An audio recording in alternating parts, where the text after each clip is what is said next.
જમ્મુ કાશ્મીરમાં થયેલ આતંકવાદી હુમલા પગલે દેશભરમાં વિરોધ છે। આજ રોજ કતવારા ગામમાં સજ્જડ બંધ પાળી વિરોધ નોંધાવ્યો। નાના મોટા તમામ વેપારી બંધમાં જોડાયા હતા। વેપારીઓ અને ગ્રામજનો દ્વારા શ્રદ્ધાંજલિ આપી ગામમાં મૌન રેલી કાઢવામાં આવી હતી। ત્યારબાદ પાકિસ્તાનનો ઝંડો સળગાવી પાકિસ્તાન મુર્દાબાદના નારા લગાવી વિરોધ વ્યક્ત કર્યો હતો। કતવારા ગામની અંદર દરેક ગામના આગેવાનો, અહીંયાના વેપારીઓ, અમારા ગામના મુખી નાયક સાહેબ અને સરપંચશ્રી સર્વે ભેળા થઈ અને અમે એક પુષ્પાંજલિનો અર્પણનો કાર્યક્રમ કર્યો અને ગામમાં મૌન રેલી યોજી દરેક આત્માને શાંતિ મળે।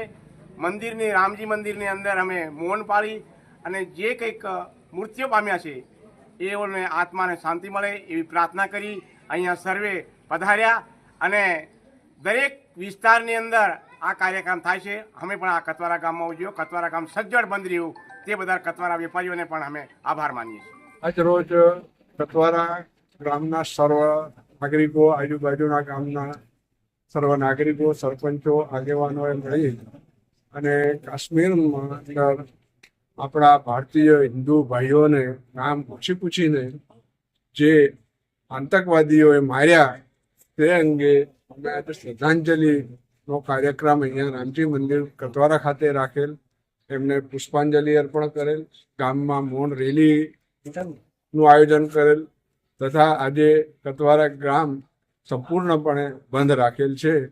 પ્રભુ સર્વે મૃતાત્માઓને શાંતિ આપે એવી અમારા સૌ ગ્રામજનોએ આજે પ્રાર્થના કરી અને પ્રભુ એમને શાંતિ આપે એવી પ્રાર્થના કરી।